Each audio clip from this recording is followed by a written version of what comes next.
إياك نعبد وإياك نستعين اهدنا الصراط المستقيم صراط الذين أنعمت عليهم غير المغضوب عليهم ولا الضالين.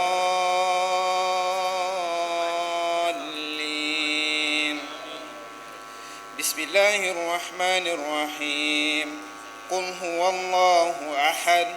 الله الصمد لم يلد ولم يولد ولم يكن له كفوا أحد. بسم الله الرحمن الرحيم. قل أعوذ برب الفلق من شر ما خلق ومن شر غاسق إذا وقب ومن شر النفاثات في العقد ومن شر حاسد إذا حسد. بسم الله الرحمن الرحيم. قل أعوذ برب الناس ملك الناس إله الناس من شر الوسواس الخناس الذي يوسوس في صدور الناس من الجنة والناس. الله أكبر الله أكبر لا إله إلا الله الله أكبر ولله الحمد. بسم الله الرحمن الرحيم. صدق الله العظيم المتوحد بالجلال بالكمال جمال تعظيما وتكبيرا الذي نزل القرآن على عبده ليكون للعالمين نذيرا. صدق الله مولانا العظيم وبلغ رسوله الكريم ونحن على ما قال ربنا وخالقنا ورازقنا ومولانا من الشاهدين. اللهم ربنا تقبل منا ختم القرآن وتجاوز عنا ما كان في تلاوته من الشهو أو نسيان أو تحريف كلمة عن موضعها أو تغيير حرف أو تقديم أو تأخير أو زيادة أو نقصان أو تعويل على غير ما أنزلته أو ريب أو شك أو تعجيل عند تلاوته أو كسل أو سرعة أو زيغ اللسان أو وقوف بغير وقف أو إدغام بغير مدغم أو إظهار بغير بيان أو مد أو تشديد أو همزة أو جزم أو إعراب بغير مكان فاكتبه منا على التمام والكمال والمهذب من كل ألحان. فاغفر لنا يا ربنا يا سيدنا لا تؤاخذنا يا مولانا ارزقنا فضل من قرأه معديا حقه مع الأعضاء والقلب واللسان وهب لنا به الخير والسعادة والبشارة والأمان ولا تختم لنا بالشر والشقاوة والضلالة والطغيان ونبهنا قبل المنايا عن نوم الغفلة والكسلان وأمنا من عذاب القبر ومن سؤال منكر ونكير ومن أكل الديدان وبيض وجوهنا يوم البعث واعتق رقابنا من النيران ويمن كتابنا ويسر حسابنا وثقل ميزاننا بالحسنات وثبت أقدامنا على الصراط واسكنا وسط الجنان وارزقنا جوار سيدنا محمد عليه الصلاة والسلام وأكرمنا بلقائك يا ديان. استجب دعاءنا بحق التوراة والإنجيل والزبور والفرقان. أعطنا جميع ما سألناك به في السر والأعلان وزدنا من فضلك واسع بجودك وكرمك يا رحيم يا رحمن اللهم صل على سيدنا محمد صاحب الشريعة والبرهان برحمتك يا أرحم الراحمين. اللهم انفعنا وارفعنا بالقرآن العظيم، وبارك لنا بالآيات وذكر الحكيم، وتقبل منا إنك أنت السميع العليم، وتب علينا إنك أنت التواب الرحيم.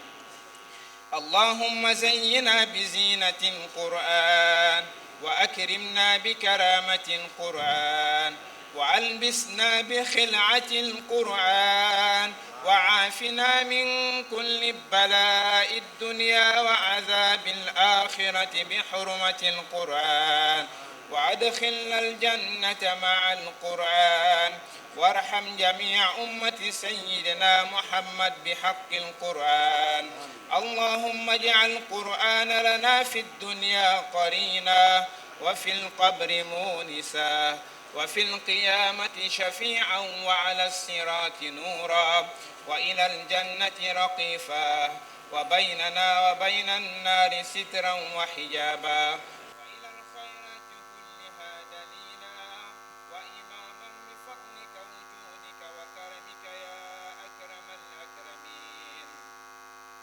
اللهم اهدنا بهداية القرآن، وعافنا بعناية القرآن، ونجنا من النيران بكرامة القرآن، وأدخلنا الجنة بشفاعة القرآن، ورفع درجاتنا بفضيلة القرآن، وكفر عنا سيئاتنا بتلاوة القرآن يا ذا الفضل والإحسان. اللهم ارزقنا بكل حرف من القرآن حلالا، وبكل كلمة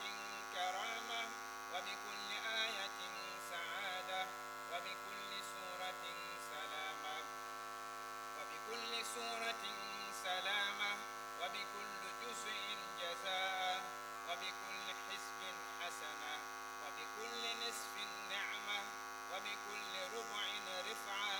وبكل ثمن ثناء. اللهم ارزقنا بالألف ألفة، وبالباء بركة، وبالتاء توبة، وبالثاء ثوابا، وبالجيم جمالا، وبالحاء حكمة، وبالفاء خلنا، وبالدال دنوا،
الأنبياء والأولياء والمرسلين، وإلى أرواح آبائنا وأمهاتنا وإخواننا وأصدقائنا وأساتذتنا ومشايخنا خاصة، وإلى أرواح جميع المؤمنين والمؤمنات والمسلمين والمسلمات الأحياء منهم والأموات أجمعين عامة،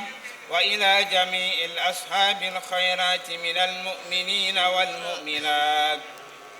اللهم انصر من نصر الدين وخذل من خذل المسلمين. آمين يا رب العالمين، برحمتك يا أرحم الراحمين يا رب العالمين. اللهم إنا نسألك بأن لك الحمد لا إله إلا أنت المنان بديع السماوات والأرض يا ذا الجلال والإكرام، برحمتك يا أرحم الراحمين يا رب العالمين. اللهم إنك ترى ما نزل بنا في غزة من الأهواء، أعز أهل غزة. اللهم فرج أهل غزة في فلسطين، اللهم فرج أهل غزة في فلسطين برحمتك يا أرحم الراحمين يا رب العالمين. اللهم صل على محمد وعلى آل محمد كما صليت على إبراهيم وعلى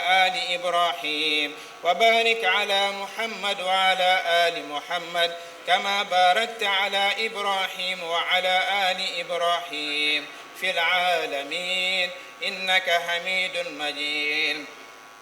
ربنا تقبل منا إنك أنت السميع العليم، وتب علينا يا مولانا إنك أنت التواب الرحيم. وافتح لنا جماع الباب الخيرات بإذن الله وبقدرة الله وبإرادة الله وبكن فيكون. إنما أمره إذا أراد شيئا أن يقول له كن فيكون. فسبحان الذي بيده ملكوت كل شيء وإليه ترجعون. فقلت استغفروا ربكم إنه كان غفارا يرسل السماء عليكم مدرارا ويمددكم بأموال وبنين ويجعل لكم جنات ويجعل لكم أنهارا. رب ارحمهما كما ربياني صغيرا، رب ارحمهما كما ربياني صغيرا،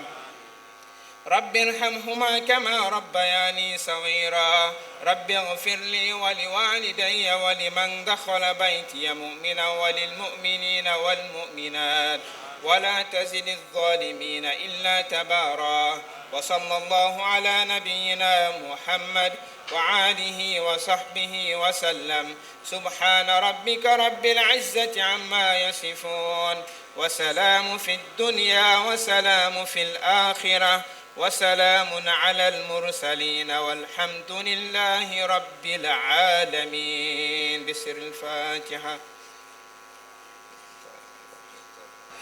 li nga xamante ne moom mooy prise de parole bi incha allah dinañ jox ki nga xamante ne moom mooy président comité d'organisation bi mooy Bourama Bodian. bu noppee ñu jox ki nga xamante ne moom mooy maire bu Bignona, bu noppee ñu jox ki nga xamante ne moom mooy président conseil départemental bu Bignona. su noppee tamit ñu jox ki nga xamante ne moom mooy kilifa bi mooy Yankuba Diémé, chef de délégation gouvernementale mu nekk ministre du travail, de l'emploi et des relations avec les institutions. waaye nag di leen yeggal ni ki kilifa boobu Yankuba Diémé andi na ak délégation bu tàggu ñi ràññee ki nga xamante ne Maimouna Dièye nekk ministre de la famille et des solidarités. ñi gis ki nga xamante ne moom mooy ministre madame Dione Khady Diène Gaye nekk ministre de la jeunesse, des sports et de la culture. kon su ko defee ki nga xamante ne moom mooy Bourama Bodian kaddu gaa ngi nii, waaye dañu ne nekk nañ ko tënk parce que am na waxtu yi nga xamante dañ ko def sëriñ bi waru ko fi yàgg tamit incha allah. kon Bourama, président comité d'organisation, vous avez la parole.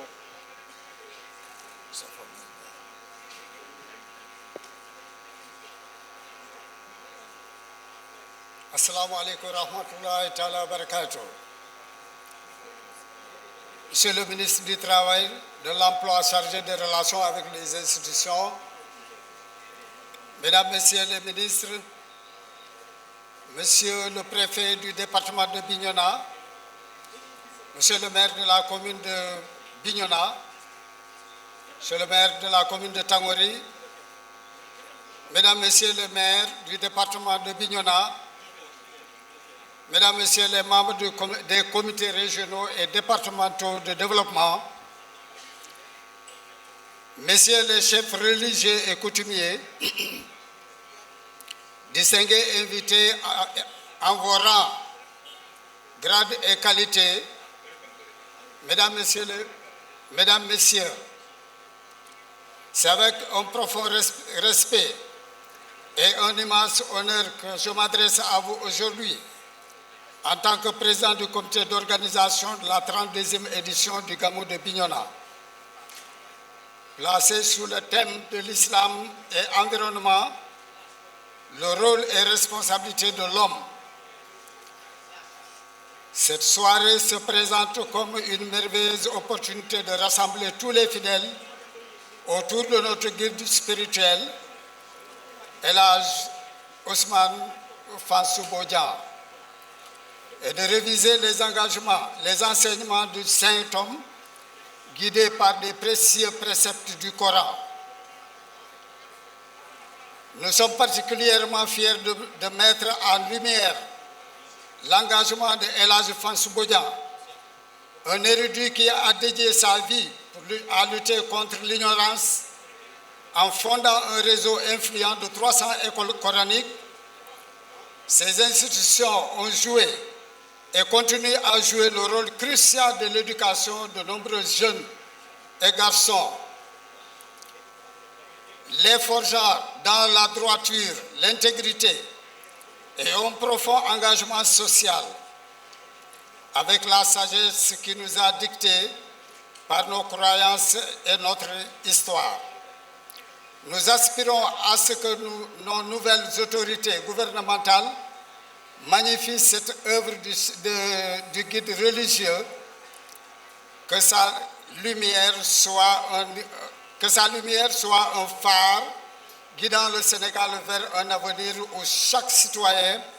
peut puiser dans l'héritage de El Hadj Fansou Bodian la force de contribuer au bien commun.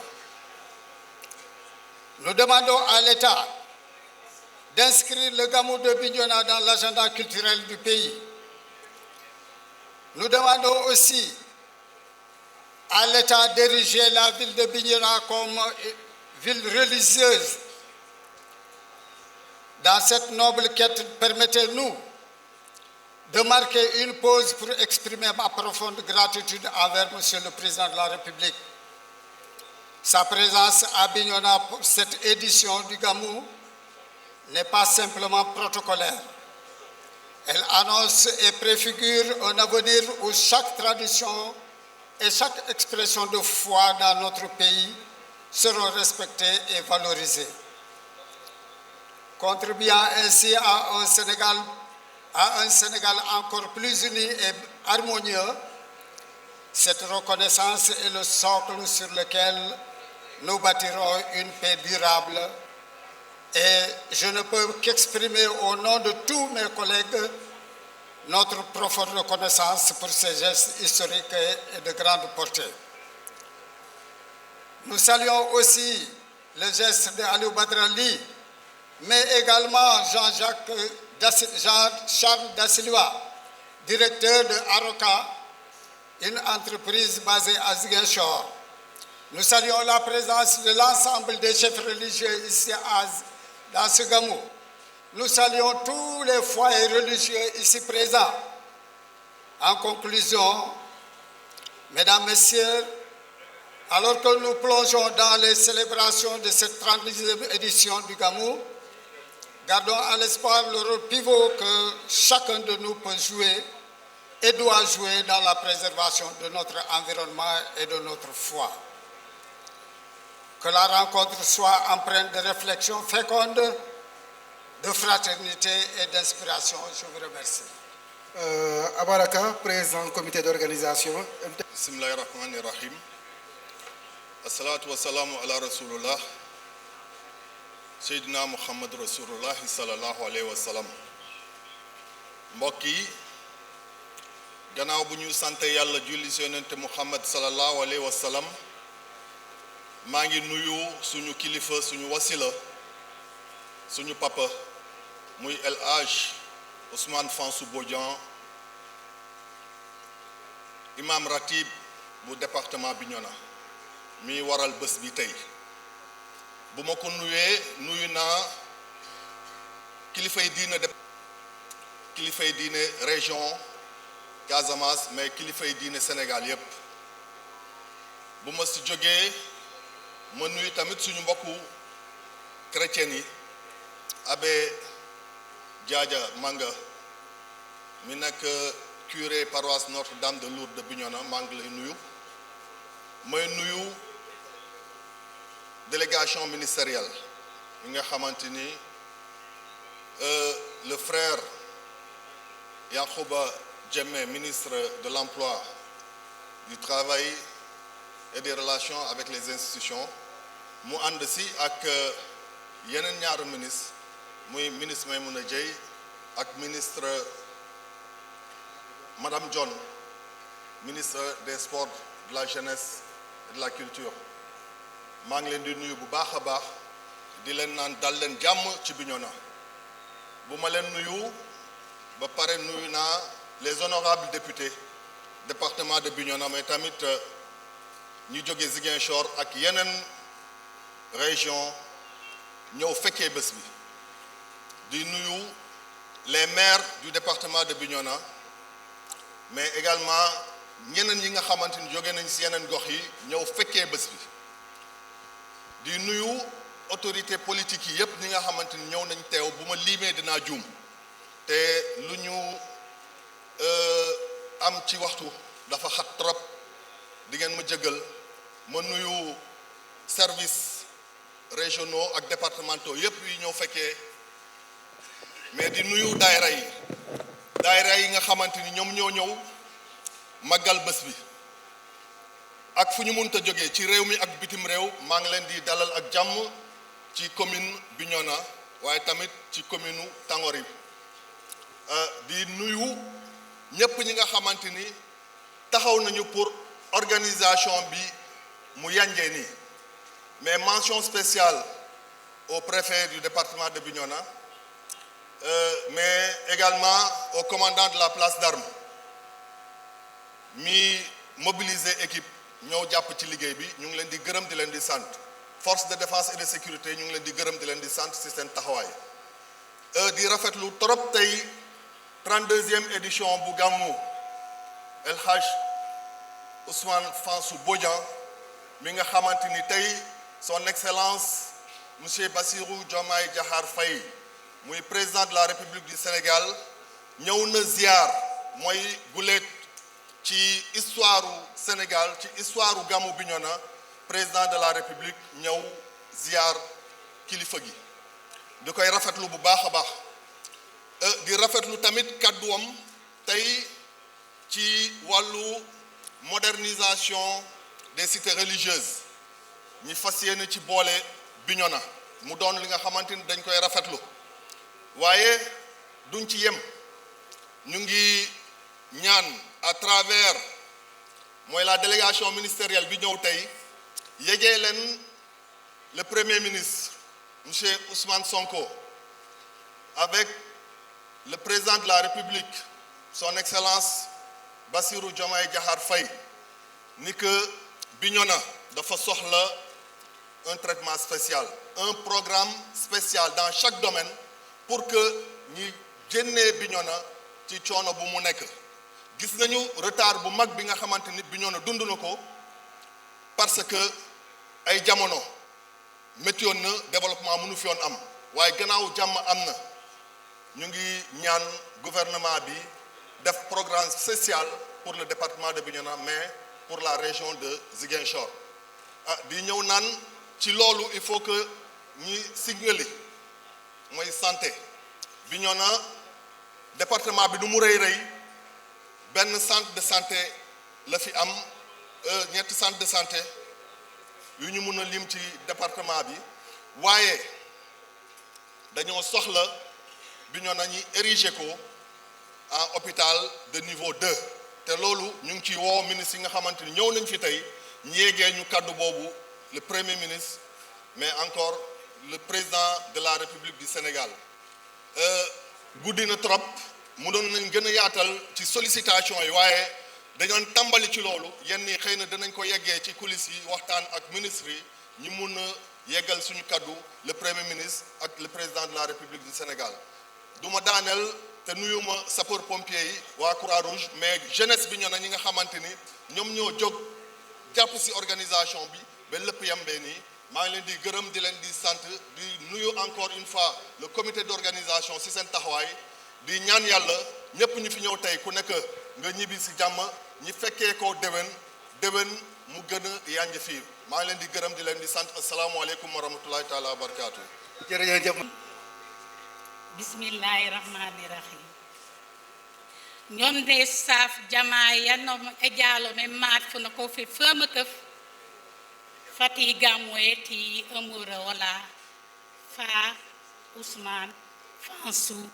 Bodian ni uno mani saf ku kilifa ku lonna kolola kari la région yeti ni ngone rek toute la Casamance naturelle mati wani jujuktate a Khalifa Moustapha Silla akurlo Taïba Marsassou ni jujuktate Cheikh Boun Samsidine Aïdara akan porte-parole ati la famille Aïdara o metate di jugun mani saf kulinom Al Hassan Badji di Al Hussein Badji nenu jidilolin alhamdulillahi rabbil alamin di jugunon poren mani saf monsieur le ministre Yankouba Diémé ministre du travail chargé aussi des institutions de l'emploi mati fu juum fanku seno fu juum femak rek jamati fu juum femak pani irek bukane rubni sanken fo lileñu manji wuno mani saf ku palon ku député canton tate onim Bakary Diédhiou di Oulimata Sidibé ati Ziguinchor rek mati babaj ni saf aussi tous les maires les 19 communes sari le département de Bignona ndom de safu ka saf ke riŋe ni rek mati frima fumbom gat isaf ja délégation yan Yankouba Diémé a ngarlom ni ngol ni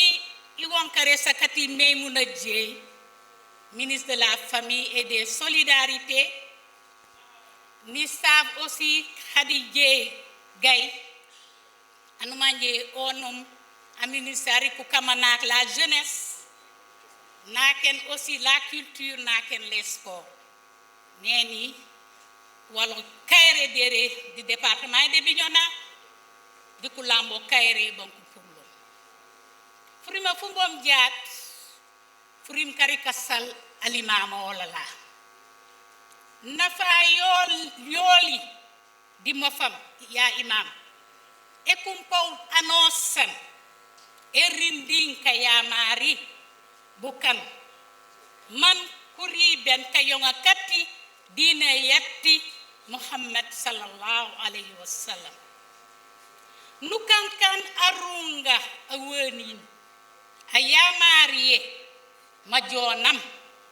ka soforaku ka jamorak di batiya ka gororak koli di enyes di man ka jamorak ka legenaku kuleñu di ku sabati bandor nan di buñaay woli ku ñila koli ku senini baje ku nak ku pinaay e sukola e goror goror e goror goror memek di yok mange nam fitna yanu jammalem buken seset mati fujuma foli mati egui e poi di maya yoli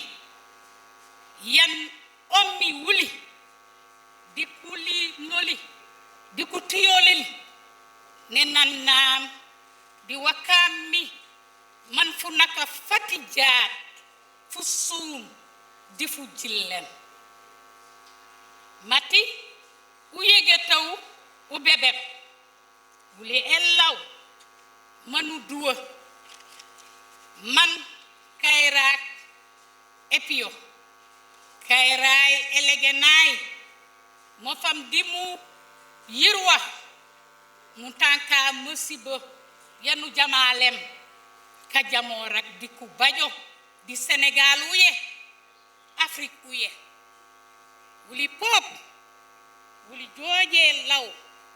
manu baj ejuwe simaya manu pio dika duwa ñom de safu abaraka assalamu alaykum wa rahmatullahi wa barakatuh abaraka. Présenter la délégation gouvernementale dirigée par M. Yankouba Diémé, ministre du Travail, de l'Emploi et chargé des relations avec les institutions, Mme Maïmouna Dieye, ministre de la Femme et des Solidarités, Mme Khady Gueye Dione, ministre des Sports et de la Culture, M. le préfet de Bignona, M. Abdoulaye Gueye, secrétaire général du ministère du Travail, M. Ousmane Diagne, Ibrahima Diémé, Ndeye Sokhna Diagne Badji, Bassirou Diémé et Ousmane Biaye, membres de son cabinet, M. Salif Ndiaye, chef de cabinet du ministre de la Femme. Je m'en vais aussi vous présenter M. Amadou Tidiane Fall, DG de la DMTA, ici présent. Il a beaucoup fait pour le matériel, la sonorisation, les bâches et tout. Il nous a fourni une logistique qui nous a permis de mettre en place toute cette logistique qui a servi à ce gamou. Honorable député Bakary Diédhiou, député de l'Assemblée nationale, honorable député Ndeye Gnima Koudiaby, présidente par intérim du conseil départemental, honorable député Oulimata Sidibé, Abiyatou Diémé, conseillère départementale, Djanké Badji, Alonso Diatas. La liste s'arrête là. Merci. Nous informons que nous avons un ancien député de la Guinée-Bissau qui est là parmi nous, Inch'Allah. Yankouba Diémé, chef de la délégation gouvernementale, par ailleurs ministre du Travail, de l'Emploi et des Relations avec les institutions, Inch'Allah. Me le confirmer dès les premiers jours que son Excellence le Président de la République m'a désigné comme chef de délégation. Je veux nommer Mme Maïmouna Dieye, ministre de la Famille et des Solidarités, et Mme Khady Gueye, ministre de la Jeunesse, des Sports et de la Culture. Honorable député, Monsieur le préfet du département de Bignona, Monsieur le maire de la commune de Bignona, Monsieur le maire de la commune de Tangori, chers élus territoriaux, Madame la présidente du conseil départemental de Bignona,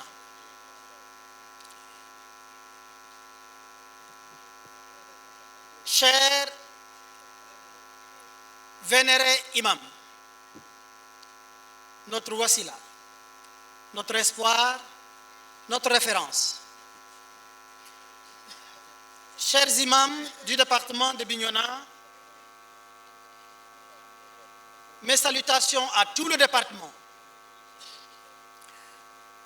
à l'ensemble du comité d'organisation qui a travaillé sans relâche. Nous exprimons notre profonde gratitude à tous les hommes, les femmes, la jeunesse, qui avez, malgré l'incident de la pluie d'avant-hier, sous l'égide des élus territoriaux, vous qui avez accepté de retroucher les manches pour travailler d'arrache-pied, pour remettre sur pied cette tente qui nous a permis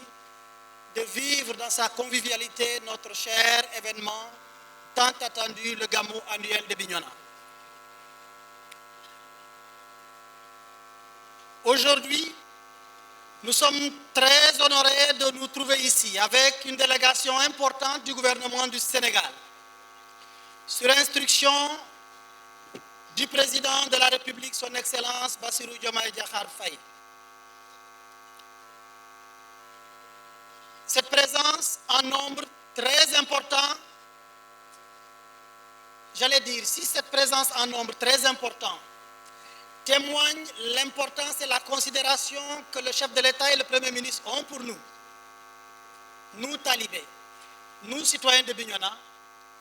il y a lieu de convenir que nous ne pouvions pas voir mieux que la présence ici à Bignona de son Excellence le président Bassirou Diomaye Diakhar Faye, qui a bien voulu nous bonifier de sa présence ici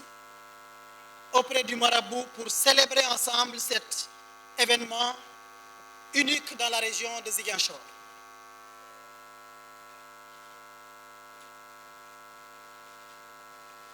Le Gamou du vénéré Imam Fansou, santé à lui, j'allais dire notre Gamou, a toujours été un événement spirituel majeur, imprégné de la ferveur des populations de la Casamance, du Sénégal et du monde entier, et des fidèles venus des 4 coins du monde. Notre Gamou d'Igez symbolise la communion des cœurs entre les membres de la communauté et de la Oumma islamique. Mais au-delà des religions, parce que ici dans cette tente, chaque année, est présent le curé de Bignona que je salue avec le plus grand respect. Ce moment privilégié de notre vie est un retour à Dieu, une élévation de notre âme à la prière qui nourrit et renforce notre foi. C'est cela que le vénéré imam nous a toujours enseigné. Que la prière soit pour cette terre du Sénégal la clé de la réussite. Imam, au nom du gouvernement, nous sollicitons ardemment vos prières. Aucune communauté humaine ne peut progresser sans des cœurs purifiés avec la religion. Car, disaient les philosophes, l'eau, le rituel et la prière témoignent la manière dont la religion lave les âmes. Notre essence, c'est notre âme. C'est elle qui nous définit. En tout cas, c'est ce que nous a toujours enseigné Imam Fansou. Notre credo, le Jubal Jubanti, tel que nous l'a édicté le chef de l'État, s'articule fondamentalement autour des principes de la foi. Foi notamment au travail, foi à la droiture, foi à la justice, foi à l'essence même de la dignité. Celui qui est droit est avec Dieu et avec les hommes. Il n'est jamais seul. Cela signifie que nos comportements, nos actes doivent toujours être guidés par la foi. Une foi que chacun de nous porte en lui et à laquelle les autres participent. Les prières deviennent alors nos aspirations, nos projets, la base de ce qui nous unit et l'orientation de nos actions, de notre conduite. Vénéré Imam Fansou Bodian, par sa sagesse et sa dévotion, incarne les valeurs les plus élevées de notre foi. Sa guidance spirituelle éclaire notre chemin et son exemple nous inspire à suivre les principes de droiture et de justice qu'il a toujours prôné, qu'il a toujours pratiqué, qu'il a toujours enseigné et dont il a toujours donné l'exemple. Il est un pilier de notre communauté. une phare dont la lumière spirituelle nous guide, une référence. Je souhaite dire ici que notre devise s'articule autour des valeurs de la religion, que la religion sème en nous, un peuple uni pour la communion des citoyens, un but commun dans l'atteinte des solidarités, une foi inébranlable. Merci au président de la République, au nom cette fois-ci de toutes les populations de Bignona qui sont venues me saluer. Il me charge en retour de dire merci au président de la République pour cette marque de considération. Et merci à tout le gouvernement qui avait voulu venir se déplacer en masse. Mais l'événement qui est attendu demain, où chaque ministre doit être dans une région pour lancer l'opération du Set-Setal national, s'y est un tout petit peu opposé. Pour terminer, nous disons merci aux membres de la délégation, merci aux vénérés imams, merci à tous les imams, merci à tous et nous souhaitons que le gamou de cette année soit celle des prières comme d'habitude et où que nous soyons, nous continuerons à dire Amin. Nous prions pour la santé de Imam Fansou. Nous lui tendons nos mains pour une prière à l'endroit du gouvernement, à l'endroit de son Excellence le Président de la République, à l'endroit de tout le pays. Wa alihi wa sahbihi wa sallim tasliman. Uli kokude saf bukanak dikare sakati Anifana Olola, le guide spirituel de la Casamance, El Hadjifa Ousmane Bodian.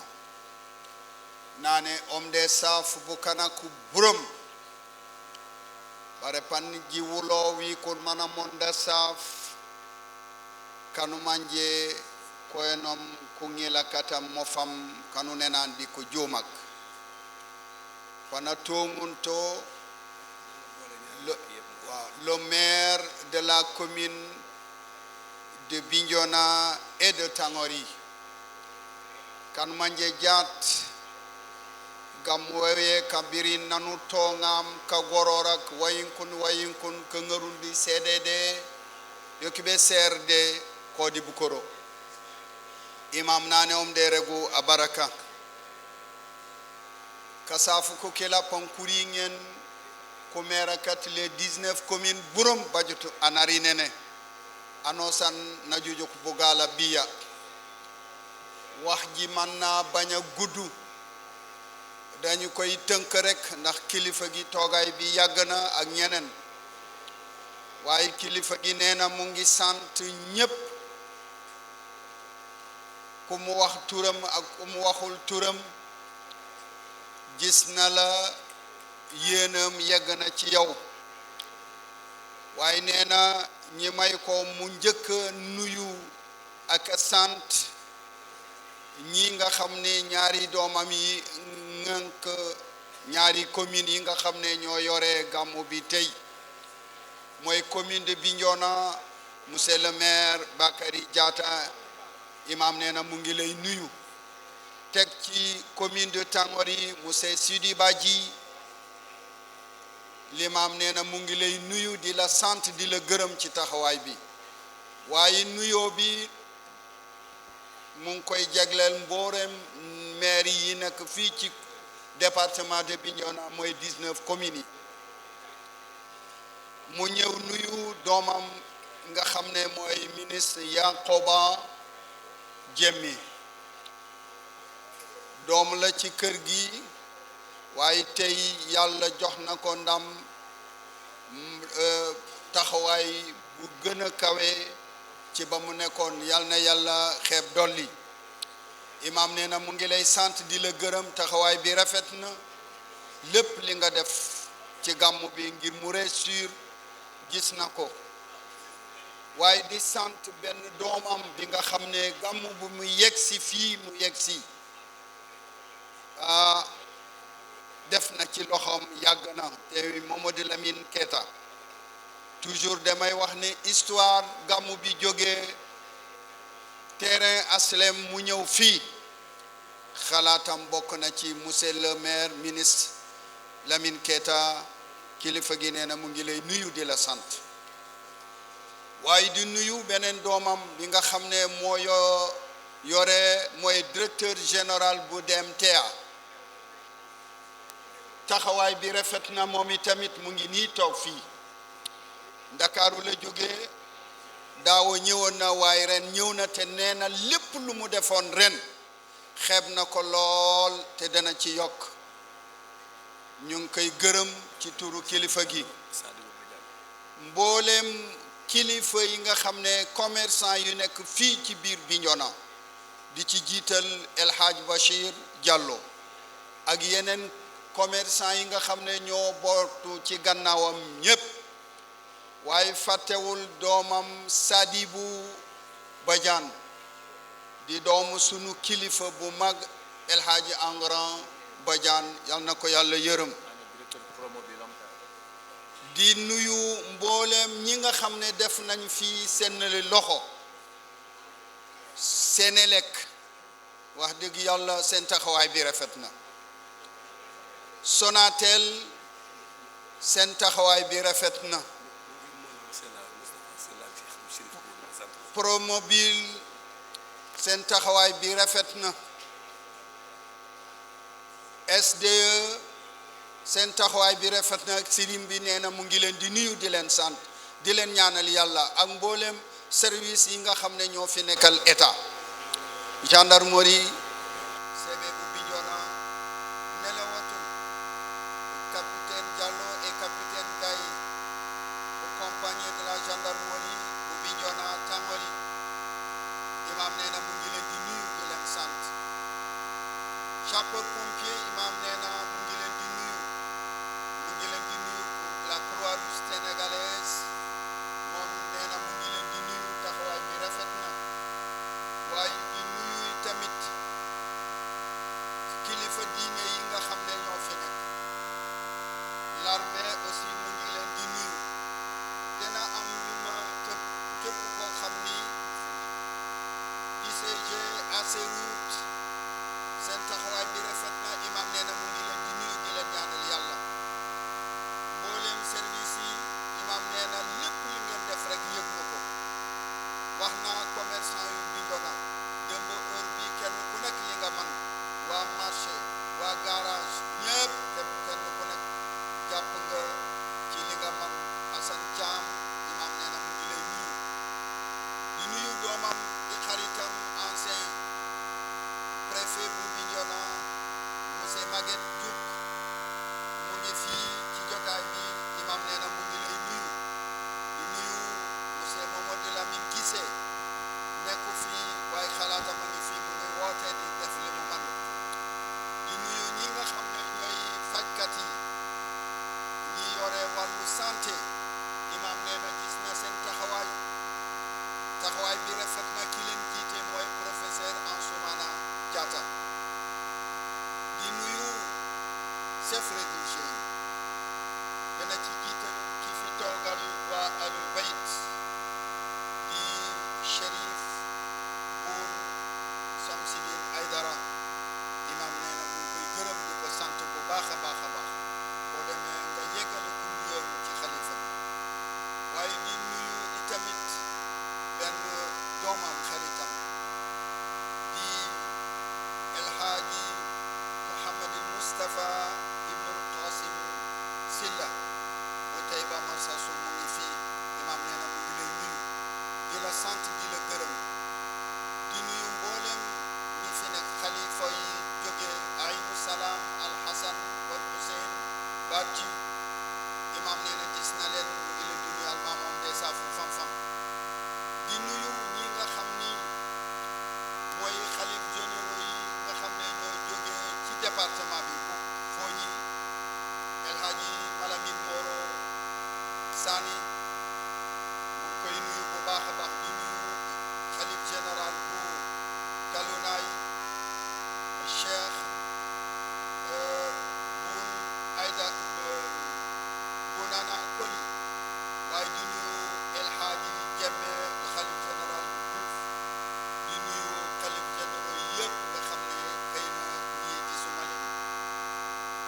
waaye di nuyu tamit